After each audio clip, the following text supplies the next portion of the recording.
guys, it's Jeff here, the photographer's mentor, and here we are for another LinkedIn Live this wet and miserable Friday afternoon here in the UK. So it'd be great to hear where you are watching from. Tell me what it's like outside your window. Have you got sunshine? Because we haven't here in Northumberland. So today I'm joined by Claire, who you met Claire last week when we were talking about creative copywriting. And today we're going one step further and talking about AI generated copy. So how AI software, AI apps likes of ChatGPT can help you get started, help you get creating copy, help you get off that blank page and moving forward. And we're going to go through what actually AI created copy is, how to utilize created copy, some of the pitfalls that you can encounter when using a robot to write your posts. So I'm going to bring Claire in, and it's good to hear it's wet in Michigan as well. So we're not the only ones who is. And it's wet in London as well, Jackie. Cool. And wet in Ascot as well. Wow. So it's wet all over the world at the moment. It's wet everywhere. The whole world is raining. In Bulgaria too. Wow. Sorry, I'm just reading the chat comments now. It's just, and Cincinnati is just wet all over the world, isn't it? Oh my goodness. Oh, it's dreek. Dreek. I like that, Jennifer. Proper Scottish word, isn't it? I love dreek. My mum uses dreek. Oh, yeah. It's sunny in Finland. Oh. Well, we're all going to Finland now. Yeah. But we are smiling. Yeah, Chris. So today we're going to talk about, that is something that a lot of photographers face, is this blank page syndrome. So you're gonna finally write this blog, and you've been saying it for the past 11 months. But ChatGPT or AI sort of software is a great starting point to get you going, get you started on actually creating content. And just before we came onto the live, so we can't take everything that it says as gospel. We've got to add that personality to it, because we don't want to be robots. And another thing is, we don't want to create content just for the sake of creating content. If content is going to work on social media, it has to be valuable, it has to be inspirational, but it has to be authentic and personal. Because if people think, oh, this is written by a robot, it's probably going to do your brand and your business more damage than good. Yeah, and you don't want it to be the same as everyone else's, right? If you say, exactly, if you tell it you're a brand photographer in London and you want to write something about, I don't know, a shoot in Trafalgar Square, around Trafalgar Square or something, you don't want it to sound the same as every other brand photographer in London who wants to write a shoot on something in Trafalgar Square. So yeah, you've got to be careful. So what is like ChatGPT and all the AI software? So how does it work? Where does it get its information from, or what does it effectively do? Okay, so basically it went off. It's been being built for years. I mean, to start with, actually, I'm going to go back slightly, because AI is not new. Artificial intelligence, AI is not a new thing. It's something that we use all the time in our lives. This writing stuff is becoming very prevalent this year. And that's partly because of this particular brand, ChatGPT. But there are other tools. There's Jasper. There's other things coming out all the time. Google's bringing a new one out, and there's quite a few. But writing has become a big buzz this year. But actually, we do use AI a lot in our lives. So, for example, when we talk to Alexa, she's an AI tool, right? She's going off and she's searching the internet. When we say, what time does Sainsbury's close today, Alexa, oh, sorry, I've got to be really careful not to say it too loud. Set her off. But when we say things like that, it's going off and it's searching the internet live at that moment in time and bringing that information back to us. But ChatGPT is not live. It's actually an accumulation. It's gone off and it's crawled vast amounts. I think it's something like 5 point something gazillion terabytes or something of information. I can't remember what it is. A huge amount, a massive set of data from the internet all over. And it looked at Wikipedia, it looks at books, it looks at blogs, it looks at all kinds of things that were published up until a certain point. So it stopped in 2021. So before we came in here, so it will get a refresh, but basically it's gone and got all of this data from up to a certain point in time. But exactly as you were saying, Jeff, before we came on, we were just talking about an example that I have with one of my clients who is a construction photographer, and he said, okay, I'm going to try this ChatGPT thingy out, and I'll ask it what are the top 10 construction firms in the UK, and it came back and it listed Carillion in there, and Carillion went bust a few years ago, right? So it was still in the data set that ChatGPT. So we need to take some of this stuff when if you're using ChatGPT for facts, you need to fact check your facts as well. So it's got a huge amount of data in there, and it's very, very clever, and it learns. That's the whole point of it. It's learning with us. And I mean, there are other AI tools. I saw a photographer I've seen quite a few photographers actually who've been playing around with the photography AI tools, which are also very, very powerful. And I won't go into that, but they are also learning as you work with them. And the AI tools for writing do the same thing. They'll be learning from. So it's because Jackie's just asked here. So it's effectively an app. Is it a piece of software or an app or something you subscribe to, or? It's not an app that you download onto your phone. It's an in-browser kind of app. I'm not sure I would go so far as to call it an app. It's I guess it's a program. I don't know what they would call it. It's basically it's an AI. It's a tool. So I guess in the same way as Google's a tool. I don't know. I mean, that's kind of beyond my levels of my technical abilities, I have to be honest. But it's not an app, no, Jackie. You don't download it and add it onto your phone. Right. It is. It's a website, a web address, or you go to ChatGPT is the one that everyone's talking about at the moment. But there are other ones. There's one called Jasper AI. There's, I think, is it Bard? That's the new one that's coming out from Google. Bard by Google, yeah. Yeah, and actually I saw another one today that I went, and I've forgotten its name immediately, but I thought, I'm going to be talking about AI, and I went and tried it. I thought, this is a bit naff, I don't understand it. So I left it behind, immediately forgot what it was called. But yeah, sorry, Jackie's just asked if it's subscription as well. I personally do pay for a subscription, but that's really because I'm a bit of a geek and I was wanting to kind of get ahead of this stuff and try all the different things. And it keeps on bringing out new iterations of the thing. And I don't really know what they mean, but I'm now able to use ChatGPT-4, which people without a subscription can't use. And it's supposedly more emotionally intelligent, but I haven't really seen a lot of evidence of that. But it's the key thing I think to say is that it is all of these AI tools are developing and learning. So like anything we're talking about today is only a point in time, like right now, and they are all evolving massively, really, really quickly. And if you watch this video back in 6 months' time, you can bet half the stuff we're talking about has been superseded by something else, because it's just going to keep getting better and better. And even in the couple of months that I've been doing it, within being the subscribed person, it's obviously now come up with this ChatGPT-4. It's realized that it needs to be more emotionally connected or something, and it's trying to get better, but or the people behind it are trying to make it better, whatever. But yeah, it's ever evolving. And you can pay for the subscription if you want to, but you can also use it free. And there's I've got one that I got the developer's license for from our sort of website company, and it's called Kitab. It's KETTAB, Kitab, and apparently that fact checks stuff as well. So if you put in fact, it will actually fact check this stuff as well. So that might be worth looking at.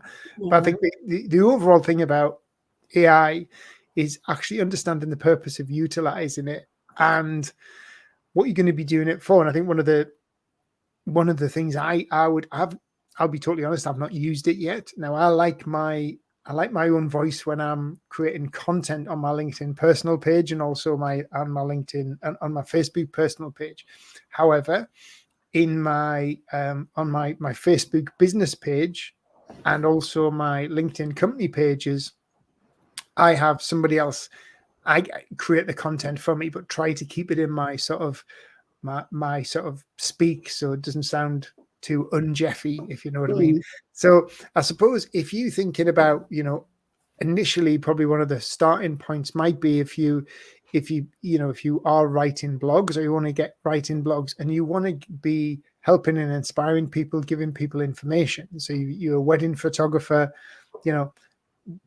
wedding trends for 2023. What could be the wedding trends for 2023, or how to have a stress-free wedding day, or how far ahead should you book your wedding photographer or something. If you're going to write a blog that is answering people's questions, would that be a good starting point for AI? Yeah, absolutely. And I think the big thing to bear in mind is that for me, and I think this is true of everyone who's looking at it, what it's brought even more sharply into focus is something that you and I talk about a lot, Jeff, which is really understanding your ideal clients. And I can almost see people rolling their eyes at their laptops and their screens around the world who are watching this, but tough. But it actually really does come down to really understanding the needs of your ideal client. What do they need to know about? So if you're coming up with a concept for a blog post, what do you know about your ideal client that you realize that there's a need for you to give them some information? And we talked last week about helpful content, and this kind of ties back into that as well, is what do your ideal clients need to know about? And once you start from that point of view, you're giving the AI tool tips based on your knowledge of your ideal client and your business and what you actually do to help people, right? So you know what questions they might be asking. So they might be asking, how do I prepare for a wedding in July in Aberdeen, for example? And so you know that that's probably a good place to start, and then you can start giving it additional prompts. But one thing I'm just going to say very, very quickly is that the key thing with AI is not to ask it to do your whole job for you. If you ask it to write you a blog on weddings in July in Aberdeen, preparing for weddings in July in Aberdeen, it would be just be too much for you to deal with, right? Because it will give you something, but then you'll have like the most hideous editing job known to man to have to get it to a point where it's going to sound like you and going to sound like your customers in the way that your customers want to hear your voice, right? The way that your customers expect you to connect with them. It will give you like this whole massive piece of data. However, if you ask it to help you write a headline for a blog post about this, then you can start to tweak it, and then you can give it a little bit, you can look at the headline it comes back with, and you can say, actually, you know what, I want to tweak that a bit. Can you make it shorter, make it longer, make it more factual, make it funnier, make it more human? Actually, that's a tip that I use quite a lot, is to when you're giving it a prompt, say, make it human. And it's really weird, it makes a difference. We just stop it, then rewind it a bit. So we've got this tool, because David's saying he's used it for the same sort of idea, exactly, just starting off his blog post. So I was, because David's obviously got more experience of AI generated content than me, so I was going to initially think, do we go to something like Ubersuggest to think about what our clients are searching for on the internet and then create a blog around that, or do we go straight to ChatGPT and then get it to start doing that? We're sitting down at the computer, we've got a blank document, right? I need my client, Chris Miller's a dog photographer. Yeah. So Chris wants to write a blog that's going to connect with his ideal clients who are pet owners. Yeah. Take me through the process. What am I going to do? Okay, so exactly as you say. So Chris needs to, first of all, he needs to know all the very fundamental stuff about his business first, right? So you need to have your ideal client avatar just written out, even if it's 3 sentences. It says, ideal client avatar is a professional working woman with she's 35 and she lives in, where was Chris based? Ascot. Ascot, yeah. So she lives near Ascot. She works in the city, and she struggles with having time to walk the dog regularly, for example, right? So you'd still need to know the ideal client avatar. You also need to know who you are. So you need to, so I'm going to step back a little bit even further than this, right? Because for me, this is where the kind of the power using of AI comes in, right? Is that you start by seeding AI. This is what they call it. Seed it. So you give it small bits of information, or you give it bits of information. You kind of brief it. So it's kind of similar to if you were hiring a copywriter, right? If somebody comes to me and they ask me to write copy for them, I would ask them some fundamental things about their business before I even think about writing anything for them, right? I would need to know. So that is a key. So out of interest, if you do have an ideal client, stick it in the comments, because we're interested to see if other people know who their ideal clients are. Pop it in the comments. So that is part of the process of this. That is built into it, that it wants to learn more about what it's going to write for you. Is that right? It's not so much that it's built into it, but if you want to create copy, because it can write all sorts of things. It can write code for an app. It needs to know what it's just a weird nebulous machine, right? So when you go to it, you're going to this completely blank thing, and it doesn't know what you're about to say to it. It hasn't got a clue. So you have to almost like introduce yourself to it, right? Hi, AI. You have to kind of introduce yourself, and you have to say, I would like to write a blog post. So this is the way to get some really good content out of it. You say, I would like to write a blog post, and you say, I am a dog photographer and I'm based in Ascot. And then you would explain what problem you solve. So this is a really important part. Explain what problem it is that you solve for your clients. Then list out like some of your features and benefits, like what do they get out of it? So your problem solved, features and benefits, and then something about your ideal client avatar. Okay, and then you will give it an instruction. So you put this all in one prompt, and then you put in a little bit about your ideal client, and then you'll say, please give me 5 blog title suggestions, for example. So it will then read through, and you say, and you'll tell it to analyze that text and give you 5 blog title suggestions for my ideal client avatar. Would be a good starting point. Brilliant.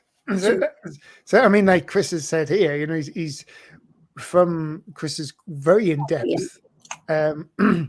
We know that their dog it's children friendly. They like to have they like to go to dog friendly pubs. So we're starting to, obviously, we dog walks in Ascot with a pub at the end, or where to take my dogs and children for a day out, or something like that. So we're already starting to gain information that's going to be relevant and enjoyable for that particular demographics of people. Yeah, exactly. So what I'm gonna do, actually, Chris is playing ball, so I'm gonna play along with you, Chris, and we're gonna try and seed ChatGPT on the live here with some stuff from you. If you're happy to play along, just give us a thumbs up if you're happy to. So do you want to do a screen share? Can you? Yeah, I can share screen. But what I'm gonna just quickly do is see if I can move this across. So I've got like a notepad thing that I was going to put some stuff in as well. Move that across to here. We've got Chris's confirmation. Cool. All right, Brill, nice one. Thank you, Chris. Okay, so first of all, would you be able to tell me what a summary of your kind of products and just your product and service, so, or the promise that you deliver. So what will happen, so this is what will happen after you work with Chris Miller Photography. So for example, you make it easy for customers to get amazing images of their pets. You ensure that they, do you have like a kind of a, like a helping headline type thing or anything like that? Yeah, like I help Yeah. passionate dog owners create beautiful wall art of their furry friends or something like that. Yeah, so we could go promise solution. Let's go. Right, let's go. Hang on. So I'm going to share my screen here. Sorry, I think I can do that. I'm trying to move about 6 things around here. Let's go present. And Zav's just said that, you know, it's important to know who your ideal clients are, and Massively important. Understand their fears, understand how you can help them, because if you don't know how you're going to be of service to them and how you're going to get over, you know, what you actually sell to them. Yeah, exactly. Right, can you see my screen now? Yeah, we'll add that to the stream. Chris is an extremely fast typer. That would have took me like an entire afternoon to type up Chris. Oh, you're super. Right, brilliant.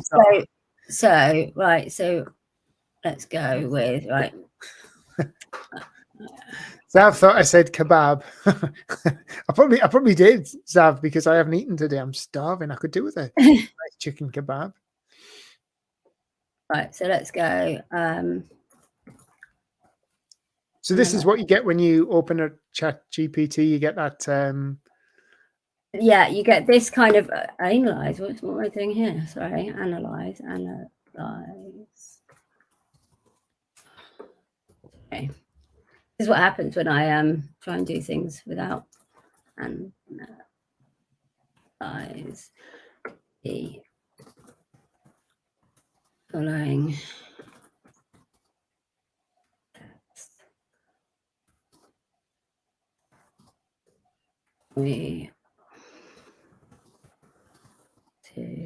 I couldn't cope with the pressure of typing on a live. That would just that would just ruin me. Plus, I can't spell anyway, so it's humiliating when people get you to type something out. Yeah, I had a bit of a false start there with analyze, to be honest. Right. So let's go. So what are you what are you putting in there? So in here, I've just told it that I want it to analyze the following text, and we're going to give it some prompts. So I'm going to say, I'm going to use Chris's doodah here. So products and service, and this is Chris. So it understands all that. It will be able to, yeah. So what we're going to do is we're going to give it more, because if you just it needs to kind of, well, it doesn't need to, but this is how you get more useful content from it. Is if you, the more you give it, the more useful the answers that it will be able to give you back. So is it like, you know, because my car sort of like talks to you and gives you stuff, but you have to give it a command. And so you'll say, hello BMW, drive me to Edinburgh, or hello BMW, what is the weather going to be like today? And it will tell you that. So do you have to use, are there command words that you have to use, like speaking to a sat nav? Or yeah, to a degree. I mean, so I mentioned earlier on things like you know, make it shorter, make it you can tell it to make it funnier, you can tell it to make it more human, you can just say make it better or try again if you think the content it's come up with is rubbish. So you can give it you can play around with it a bit, and it kind of gets to know you. But this seeding that we're doing right now enables it to kind of get to know you from the outset. Right, so you give it as much information at the beginning, and then as you start, so here it's gathering who you are and what you actually do and stuff like that, and it will, and then does it keep that on file and remember who you are? Yeah, but on this one, and I think my chat GPT is quite tricky because I have lots of different clients that I use it for if I'm looking up for ideas for content for people and things like that. So I don't know if it's 100% learn my voice because I'm doing it for lots of different people. But it does, from what I understand, it will learn a single individual company's voice. So for example, if it was just you doing it, Jeff, for you, then it would start to build an understanding of the kind of content that you're looking to create and your voice and what you want to sound like. So it's pretty nifty, it's pretty clever. So the next thing we want to do is is, you know, what's the biggest problem that you solve, Chris, do you think? So let's have a look. So here we got I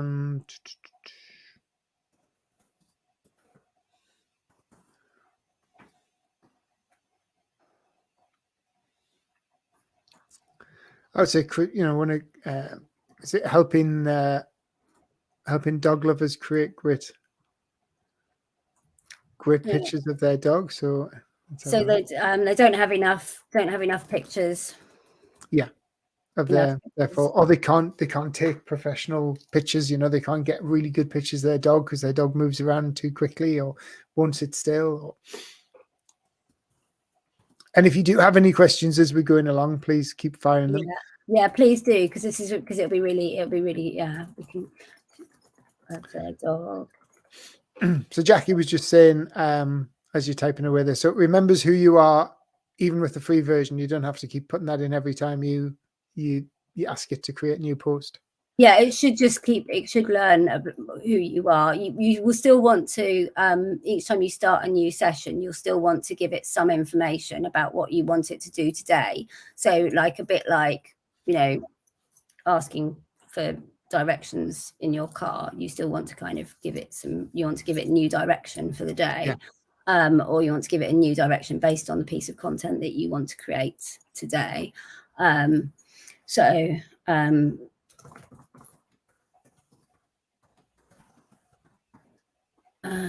solved. And then what are your features? Oh, here we go.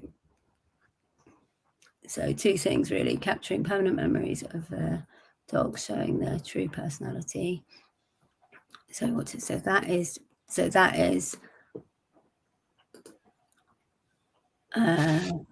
no pictures. Okay, no pictures of. So the problem is that there's no pictures. Jackie needs AI for a husband.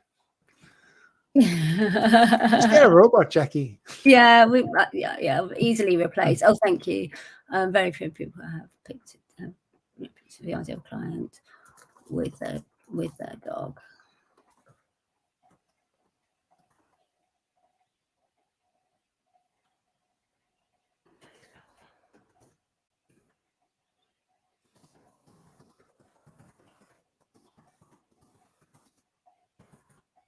We'll just do that for now, and then we'll go. And then the features and benefits of your service. What do you offer? We're just going to quickly whiz through this, but do we have? Do you do? I don't know. Quick turnaround. What are the kind of the standout kind of benefits that you say to working on people? So focus on the unique connection and conditional love between features and benefits. So here's one here. So yeah, so here we go. So try to start. So professional. To capture the true personality of your dog in cherished albums, wall art, and collections of artwork. Artwork. I'm going to put something like 7-day. I'm just going to make up something. Turn around. So this is kind of features and benefits. Let's go.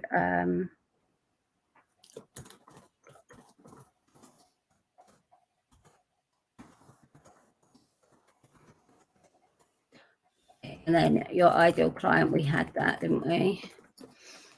Yeah. I think I copied and pasted it somewhere else. Hang on, maybe let me Yeah, see. it was right at the very top It was there. right up there, wasn't it? Let me get it. Ideal client, cool.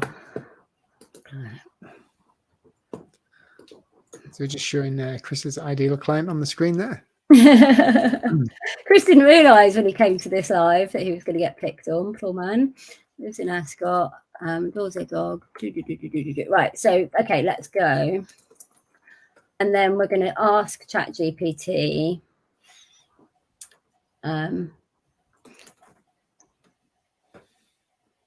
Right, we're going to go now. The following text. Come up with 5 blog post headline ideas. And ideas. Make them engaging, unique. It's amazing how much detail you can actually put in here, isn't it? So, yeah. And the more you give it, the more it will be. I mean, we haven't got time for me to do like a really rubbish brief, but if you try it yourself and give it a really, really naff brief, you'll see the difference between giving it this kind of information and not giving it this kind of information. right. Interesting. And human. I always add in human just because I don't know. I saw it somewhere and I thought I like that. And so I always ask it to be human. I don't even know if it makes much difference. Okay, so now we're going to just ask it for 5 headline ideas. Okay, so we've got capturing memories, importance. So for example, if you couldn't think of a single blog post to write, if you keep all of your facts about yourself, you get all of this stuff written down somewhere and keep it on Google Notes or something, you can copy and paste it and then give it a different cue. So here we've asked it to come up with 5 blog post ideas. Yeah. But you might be sitting down that day to write an email, for example, or you might be sitting down to write a social media post. But the more you give it up at that top end, the more you'll get decent information back. And I mean, I've asked it to come up with 20. Quite often I'll ask it to come up with 20 headline ideas. I've just asked for 5 today so we don't get overwhelmed. But you can build it from here.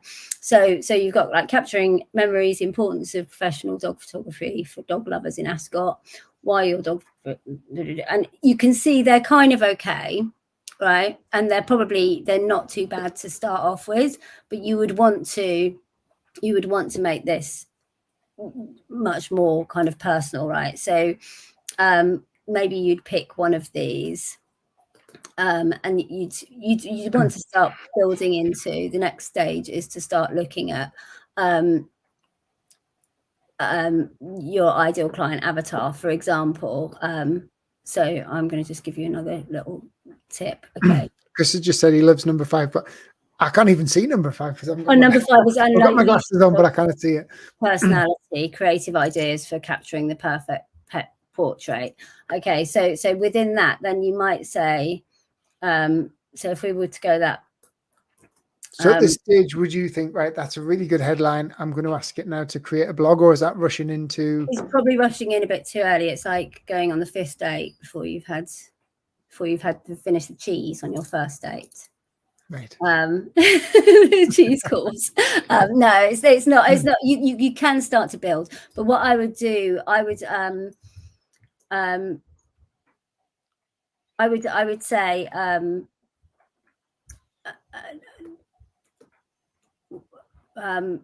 would suggest I would get it to what we want to do is get it to give for the blog post headline suggestion, unleash your dog's personality, creative ideas for a pet portrait.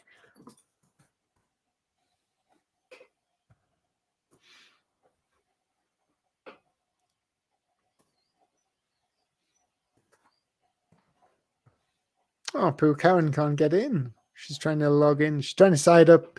I've tried to sign up and log in, but it won't let me. Yeah, there is, it does get a bit busy sometimes, Karen, I think. I don't know what their capacity is, but it does seem to fall over from time to time. So if you rely on this to write your content, don't. If you're in a rush, it's Right. not a good place to start. It's somewhere to give yourself ideas. Is what I think you're using AI tools is for, really. So that's what I would suggest. Negative. So 5 compelling reasons for a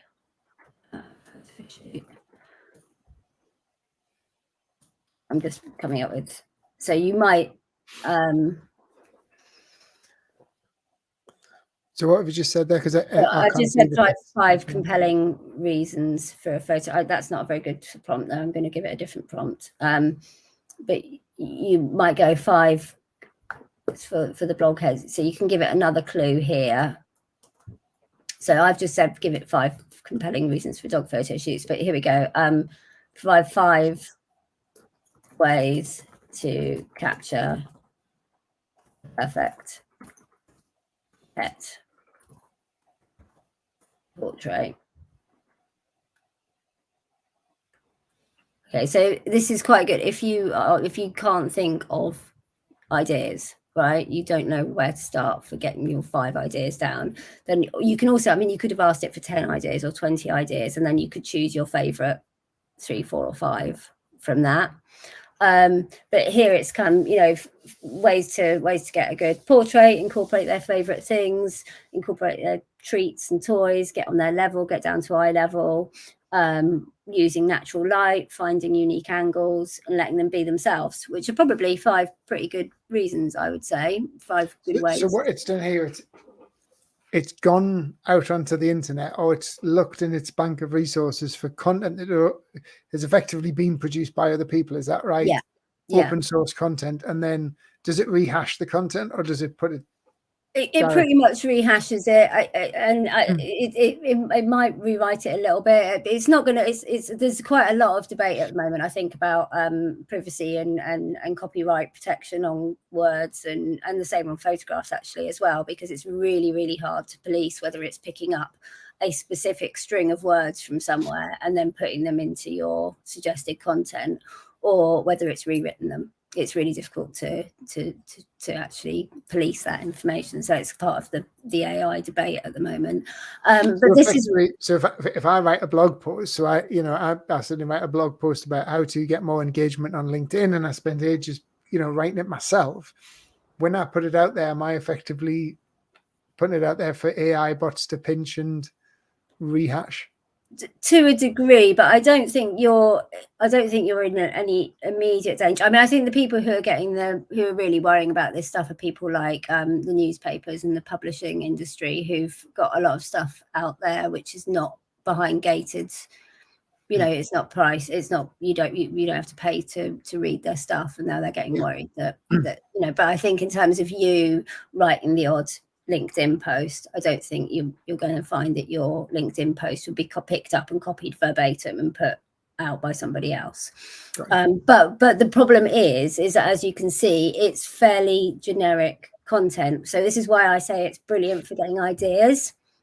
So these 5 suggestions are what I would expect somebody who somebody who really didn't have that many ideas. We weren't really sure where to start writing this blog, and we just needed to say, okay, let's come up with some ideas, and then we need to go off and think, okay, what is it that I do differently? So what you need to do is start injecting your own personality. Chris, I think there is going to be an element of, sorry, Chris has just said, I hear that Google and Bard will give the reference of the source, so that may help in the future.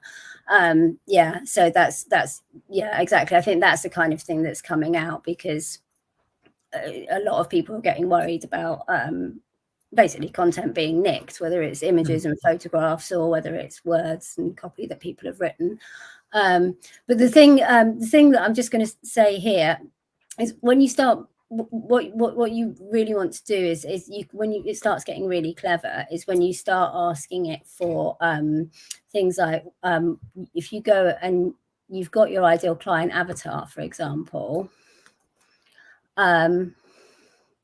you might say, what are some problems that ideal client living in Ascot, and then just give it your ideal client prompt again, that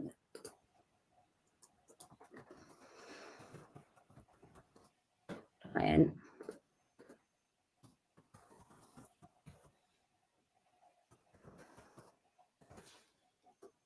when taking photographs of their pet. I mean, Christine Armstrong has just put an interesting comment there, and that actually, funny enough, that makes me think, Christine, because what you might do is you might think about your ideal client, 360 spins for e-commerce. So you think this is why a client's buying, or this is an advantage, but then you put it into an AI tool, and then you suddenly discover more benefits that you didn't actually think about from a client's perspective. Yeah, no, it's really good at that. So that's actually what I'm just kind of doing here. Because what I'm asking it is to tell me some problems that this ideal client might experience. So if you can't think of like what is it that goes, what does my client find difficult, you can start asking the AI tool to help you with these kind of ideas. So sorry, 360. Right, take this 360 spins further card. What's 360 spins? Sorry, I missed that bit. Well, you've got like you might have a like a product, say like a trainer, training shoe, and it's just you get to see the whole thing on an e-commerce website, so you haven't just got. Those are cool. Yeah.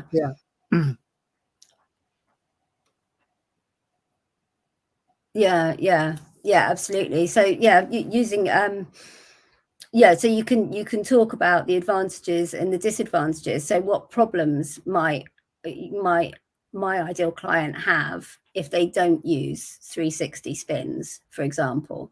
So you can ask the AI tool to give you some of the problems that they may experience, and then some of the positive reasons that positive things that they might experience if they do use the 360 spins, for example. So you can, what I'm trying to say here is that it's a very, very clever tool. But what you need to do is not expect it to write you a blog post, right, immediately. What you want to do is get some input from it that you can then take away and turn into your own. So for example, here you've got 5 unique problems. So you might not kind of have thought through what problems and when we're writing content, when we're writing copies, this is where things come back to what you actually need are your fundamentals of your copywriting skills still in place, and I'm not talking about hiring a copywriter here. I'm just talking about your fundamental things where you understand the problems that your customers are experiencing, and you write your content aimed at your clients, right? You write your content to solve a problem for your customers. And that's why at the top end of this program, I was saying, I'm calling it a program now. I was calling it a show last week. It's a program this week. But at the top end of this, I was talking about how we were talking about Google helpful content last week. So this is where this can become really powerful for you, because if you start to understand what the problems are, and you get Chat AI, for example, to help you understand the problems, if you don't know those problems already, then you can start using those prompts to write really helpful content, whether it's a blog piece or whether it's a social media post or whether it's an email newsletter or anything like that. It can give you some inspiration. It can take you away from that white page. It can take you away from that kind of existential angst that you think, oh my God, I don't know what problems my clients got. Because you can actually ask Chat AI, like things like, my dog won't sit still for photos. We pretty much all know that that's something that clients of pet photographers would quite likely say. my dog's fur is always messy, or my dog's always, is always in a mess, or gets too excited in new places. And I know I've worked with dog photographers, and that's something that comes up quite often. We've I've written blog posts where we've addressed that exact subject. And then other problems that they have is they're not very creative with their photography. But you probably take that a step further, right? You talk about the fact that they don't feel confident using a camera, or they don't have the right equipment, or they don't, whatever you feel that your customers, this is where you put your own knowledge of your clients in, right? So it might give you the ideas here, but you put the knowledge about your clients into it. Yeah, Jackie, my dog does as well. My dog always rolls in fox poo. Yeah, so but that's the kind of thing actually that your clients might respond to, right? Because if you know that you live in the countryside and your ideal clients are in the countryside as well, then you might refer to that in your content. But it's the sort of thing that AI wouldn't come up with for you. Right. So if you said, can you write me a blog post on how to stop my dog rolling in fox poo, it would we probably could come up with one. We can try it if you like. Go on then, stick it in. Yeah, shall we? Here, Jackie, we're going to solve your problem. Or some robot's going to solve your problem. 5 tips on how to stop a dog rolling in. See what it says. Come on. Keep them on the leash. That's never going to happen with my dog. The leave it command. My dog will utterly 100% go in the opposite direction if I tell it. It will just completely ignore me. He's now in dog. Yeah, I know, Jackie, bless him. But yeah, it's all right. We can keep it for Buddy, Jackie. Yes, deterrent spray. I've never tried that. Keep your dog entertained. If he finds dog poo, he's going straight after. Anyway, there we go. I've been using it. It gets me over the hideous. Yeah, it is exactly, Donna. I think that's just only. I saw your face this morning. So Donna asked the chat AI earlier on today. I noticed her post saying, "Tell me why snakes are disgusting and scary," and she got told off by the AI tool and told that it wasn't allowed, it wasn't able to give, and that all animals are sentient beings, and we couldn't be mean to other animals. Right. So yeah, I don't know if you saw that. It was really good. It was really funny. Donna posted about it earlier.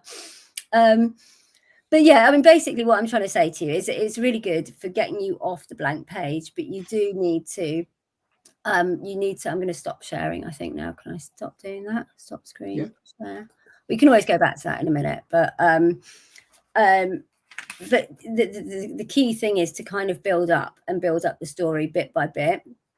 So you might, for example, with a headline, we had that headline there, but you might want to do something to make that headline more personable. You might also want to run it through some other tools just to see whether or not it ranks well for Google, because certainly ones that I've picked up from Chat AI don't necessarily have the kind of rankings that you want for Google. So there's still an element, quite a big element of human interaction that needs to come on here. But in terms of sitting down and not having a clue what to write about, or having something that you say, actually, you know what, I could do that better, or I know more about my customers here. I know that, for example, the five fox poo rolling in things, I've straight away looked at that and gone, well, actually, those 5 just would not work for my personal dog. So I don't think it would work for my clients' dogs if I were writing that blog post. So what I would do, though, is it would get me thinking.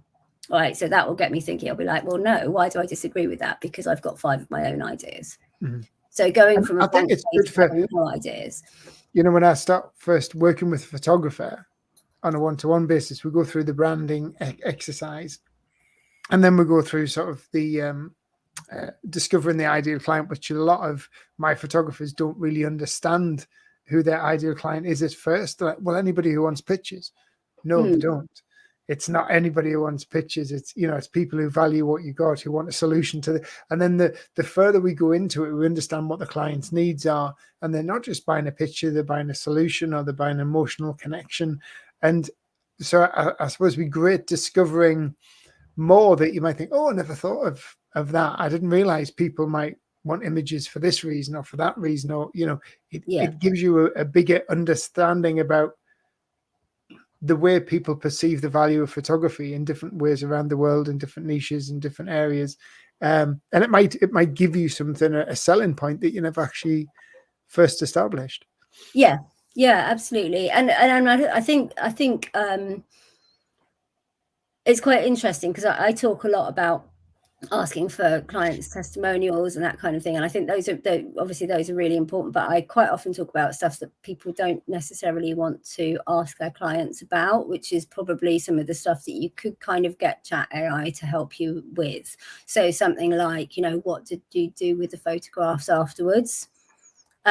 People, I think generally people find it quite uncomfortable to go back to people running content through for Google. Okay, there's various tools. I'll just quickly finish off that, but people quite often find it quite difficult to go back. So you might have, as part of your post-sales experience with your clients, for example, if you're, I just think of a brand photographer, you might have a little tick in your calendar that you always go back after 3 months and see how they're getting on, because in your mind, you know that you want to try and speak to them about seasonal shoots and having a regular refresh of their photographs over the season, so they're not just showing the pictures that you took in December when they were wearing a woolly jacket in the middle of July, right?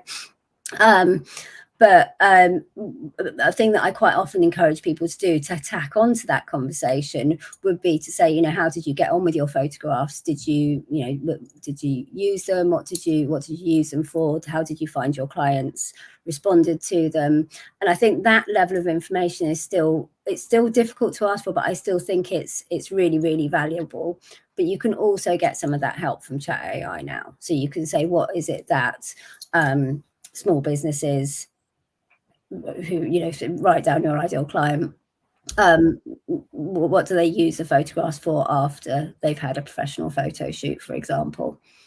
So you might get some prompts on that as well. So running content, I'm just going to go back to that question on running content through. So there's a tool which is free called Co-Headline Studio. I can never remember it until I've typed it into my Google, but I use it for quite a lot of things. And it's not the be all and end all, but it will give you a score for your headlines. I'm going to see, I don't think I can type it in here, but I can type it in afterwards, or you can Google it, and it's called Headline Studio. And I think it's called headlines.co, Headline Studio, and you can use it for free. It will always prompt you to buy the paid for plan, but I use it all the time for free. There's no need for you to pay for the paid for plan, but it will give you a score like a traffic light system, and it will just give you some prompts. So typically, if you don't feel that confident writing headlines, it will help. It will identify the areas that your headline might be lacking a little bit, or give you some clues. And again, you have to keep. It's one of those tools that you have to keep working with a little bit to try and figure out what's going on. But you'll see that, for example, it will tell you off if you've written something that sounds like a statement, because headlines are better if they're formed as a kind of a to-do list, or a how-to, or a question, you know, because if it's more action, it suggests that somebody's going to get something out of the content they're about to read. Whereas if you just have a statement, people won't click on a headline. It's just a statement. So that's Headline Studio, that was. Yeah, Headline Studio, headlines.coschedule.com. I can flip it up on my screen if people want to write it down, or I can just put the link in. But stick it up on your screen if you. Let's just quickly. I'll go back to the screen, and then you guys can see it. Present that button there. Stop screen, present, share screen. This is the thing here. So this is the free tool. So actually we could go and we could run that headline that we had for Chris earlier. So that was a headline that was suggested by ChatGPT that we did earlier. If you put this in and you ask it to analyze, yeah, you see it's got a score of 68. And what it does here is it tells you what it identifies words that are common, which are these orangey yellow color ones. It also has this bank of what they call uncommon words, so things like ways. So you could probably, I think ways is uncommon. Ways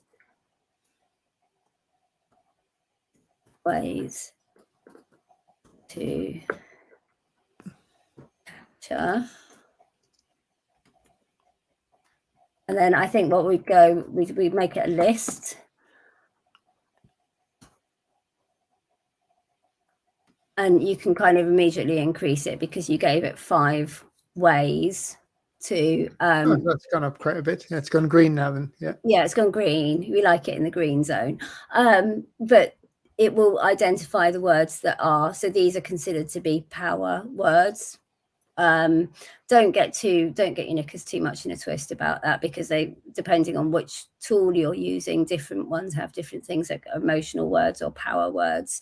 But the thing is to be aware that these are things within a headline to look out for that you want to and have. the headlines are ultimately so important. I mean, especially when it comes to, you know, creating content on LinkedIn, because the headline bit is the bit that people see before they see more bit. And you know, like Graham said, you know, we thing about being a photographer is we're built to communicate visually, not with words. But yeah, if you have a really nice visual picture, Graham, that will stop people in the newsfeed, so they'll stop and look.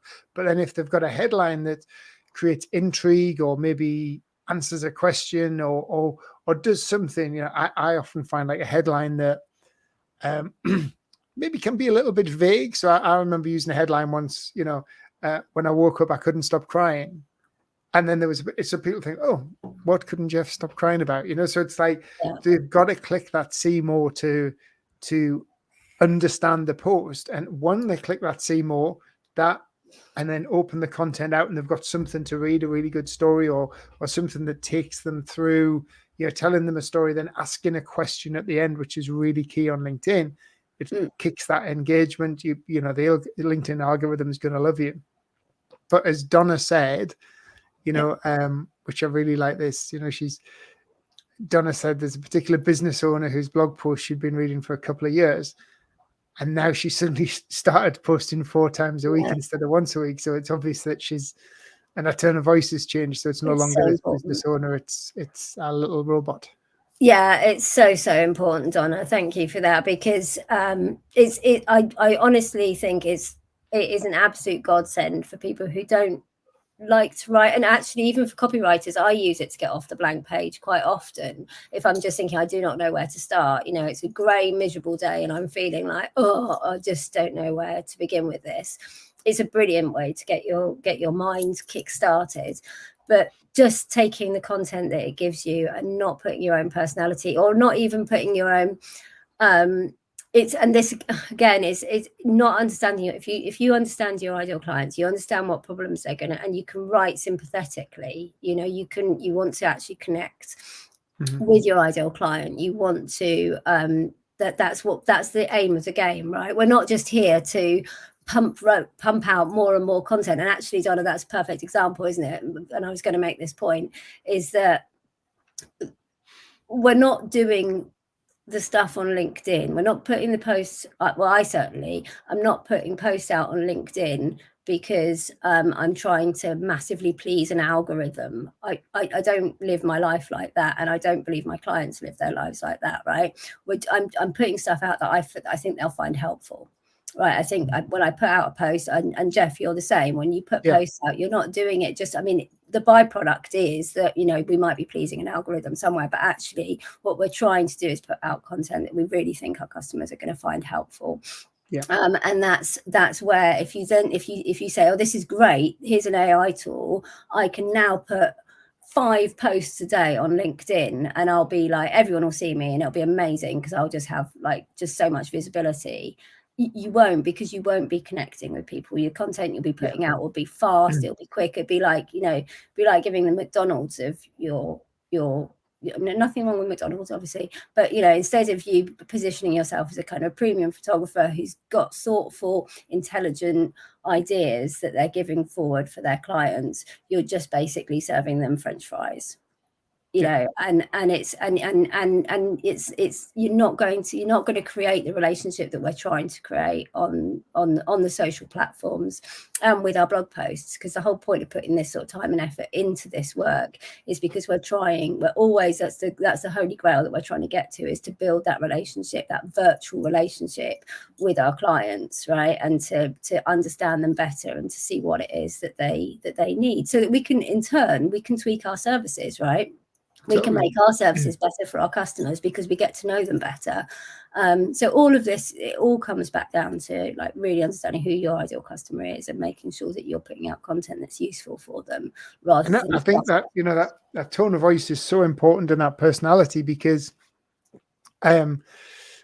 otherwise, like you say, like living as a robot. I mean, I have so many customers or so many people come to me through LinkedIn or connect with me through LinkedIn, who know so much about me because I put that out there, and that adds that authenticity. And you know, people say, "Oh, you know, you had any cake this week, Jeff?" Or "How's the dog doing?" Or saw you off such and such an area with your daughter, or you know. And it's people build relationships and do business with people who they like. You know, if you were given a choice to do business with somebody who was a robot or a human being who you actually liked and had, you would choose them. I mean, unfortunately, there's certain businesses that we have to do business with. We have to pay our council tax. We don't have an option to go and pay elsewhere with a nice council. We just have to pay with the one we've got. Or, you know, we have to go and pay with our electricity bill with this particular company. But if we had a choice to go with an electricity company who was more friendly and more human, and then we go, oh yeah, we'll go with them. You know, so, and I think that's the real thing is adding humor is a great way, adding stories, adding humor, but yeah, getting off that blank page. And it's like, if you use our AI, is basically, it's a bit like your sat nav of, it gives you direction, but you're not going to drive your car into a river if it tells you. So it's like, you know, if it creates this content, don't just do what this woman Donna's seen do, is just post it to your social media and think, there's a tick in the box, I'm done for the day. Because it can ruin your business. And Donna's switched off listening to this woman now.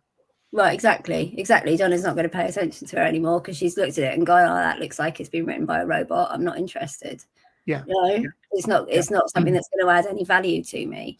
Whereas if it actually feels human, it feels like it's been written by a person who cares about you, because that's the thing as well. We want to be cared about, right? So your ideal clients want to feel that you care about them. So if you are putting out content that you don't care about, they're not going to get the vibe from you that you care about them. Right. It's a funny thing, but how effective is it to use humor? Funny enough, I said, I think my car was trying to be funny a couple of weeks ago. I was going to say, I'm sure that I was sat in a traffic lights and waiting for them to change. There was some roadworks, and I went, "Hello, BMW, I'm bored," right? And she came back and she went, "Have you tried using sports mode? It's really fun." That will brighten up your day. And I was like, "Oh, have you just been reprogrammed or something?" Because it. So what's it like? What's have you tried using humor in ChatGPT? I haven't yet. I've got a module on a course, because I did do an AI writing course about a month ago and got my certificate thingy out of it. But in that, there is a module on using humor, and I just can't quite bear to do it yet. So it's something in me that's just like, I don't really want to do jokes with a robot. But I think you can do it. And you can tell it. One of the prompts that I have tried, I suppose, is to say, make it funnier. And sometimes it is quite fun to do that. Actually, when I was first trying this, I'm going to go on a complete tangent here, and I'm really sorry. But when I was first trying Chat AI, I wanted to write. I said, "Okay, can you write me a story, a bedtime old boy?" It was my nephew. And I thought it was absolute and utter crud, quite honestly. I thought it was rubbish. But I was like, but I gave it enough information. I said he really loves animals and he likes going to the zoo and blah, blah, blah, blah. And it came back with this one story, and then I gave it another little prompt, and I said, "Oh, he adores something or other. I can't remember what it was." And I made it a little bit, and then I copied and pasted it and sent it over to my brother, and it was read as the little boy's bedtime story because it has his name in it and everything, and he loved it. So if you're trying to do a bedtime story for kids, awesome, Brilliant. try it. Top tip. But it is. I think experiment with it with humour. Experiment with it. So that's what I mean with the story for a child. Like I was just playing around, and let yourself have a little bit of fun with it. Is what I'm trying to say. I mean, Graham's just one thing there. So Graham's incidentally, said he also uses Grammarly. So with these tools, is all the grammar and the spelling correct? Is Grammarly like not needed if you're utilizing stuff on? No, I would. I mean, basically nothing that I would never take anything out of ChatGPT and use it verbatim. I would still run the same normal checks. I would still look at the checks that, like, the kind of language that I would use. I would still, all my clients might use. I would still run the same checks around Grammarly. I might, if it's a bigger piece of content, I might put it through something like Hemingway as well. All of the things that I do to make sure that it's a nice, good sounding, well written piece of content. Yeah. As well as all like the human checks that you put through it yourself. But Grammarly's really good. If you don't use Grammarly for your writing, then please do anyway, regardless of this AI discussion. Fantastic. It's really, really good. It's a really good tool. And you can just have it on desktop. One of the things that, going back to the very beginning of this as we round this up, going back to the very beginning of this sort of like conversation is, I work with so many photographers, photographers in over 20 countries around the world. One of the big things I keep saying to photographers is we've got to start publishing blogs. Blogs are the back door into our website. I was looking at my website stats last night, and I had a huge increase in my in the visitors to my website because I've got helpful content up there. And I think with the new Google helpful content update, that's my website is really seeing the increase. But 40% of my organic traffic is coming through the back door now through my blogs. So thanks to you for writing some of my blogs for me. And so I've now got 18 blogs on my website. Now I didn't write all them, or you didn't write all them in a day. These have been done. You gave me the content. I give you, I created the videos. Claire actually gets it all down and writes it for me because I'm just too busy doing other stuff. So this, one of the things you might want to do for this year is like, right, I'm going to write, we're not talking about mass produced in your social media posts. I'm going to write one really good blog every single month for my business. So so this time next year, April 2024, when we go into April 2024, I will have 12 pieces of really well-written content on my website, blog posts. Now, each one of those blog posts is going to be bringing traffic in. So when I looked at my stats last night, how to create a LinkedIn profile was bringing in 153 views per month. This other one on the Google helpful content update, it might have been bringing in 250. So when you put all this stuff together, you're like, oh, hang on a minute, my blog is bringing in 700 or 800 unique views to my website. Yeah. Bank of traffic, isn't it? You build it up, and it's as opposed to spending. I get so much business from LinkedIn and from my own website, but my marketing budget, being a marketing professional myself, my marketing budget is actually zero. I don't do any paid advertising. I don't do LinkedIn ads. Shouldn't say this on here. It's all organic, and it's all by putting out content and creating that authenticity, coming from a place of authority and inspiration, and answering potential clients' questions. And everyone can do that within their own business. And being helpful, and it is the long game as well, isn't it? I mean, I think that's the key thing, is that all of this stuff, and I'm doing a lot more stuff around email marketing as well this year, and all of that is a long game, but it is all about having this sort of almost like a gang of people that are attracted to you. You've got your ideal clients and they're getting attracted to you and they're coming to you. You're the trusted source of knowledge and information, right? And they keep coming back to you. And that's something that social media just can't really deliver in the same way. Whereas you own that, you own that relationship with the clients who come to you on your website. They keep going, they'll go back and then they'll check you out on LinkedIn, they'll go and check you as well. They'll be looking at you everywhere, but the key thing is that's their main becomes their main kind of portal of information. And I mean, to give an example, so what I'm saying about, creating this blog content now, I've got 18 blogs on my website. If you go to thephotographersmentor.com and click on my blog, you will see it's called the Go-To Photographers blog. You'll see that content. Now, last May, the Photographer's Mentor was my new website because I had focus on marketing.co.uk was my old website. So I started from scratch less than a year ago. So no traffic, brand new domain name. That's really hard to get going, because it's new. You've got to start up. And looking at my stuff last night, there was 800 unique visitors per month coming to my website, with 30% of those people coming to the website taking action. So hitting one of those book a call now, or purchasing a book or something like that. So that is 30% of 800 people have actually taken action. They might not have converted into a customer, but they've done something. They've sent me an email, they've clicked on a link. That's a massively high statistic, actually. Yeah. And that, remember, and that was a brand new website. So I'm just having it. But 40% of that traffic, has come organically through the back page, through that website. So that's like, 300 and odd unique visitors are coming through my website through blogs. And that's just the value of creating that really good blog. Content. And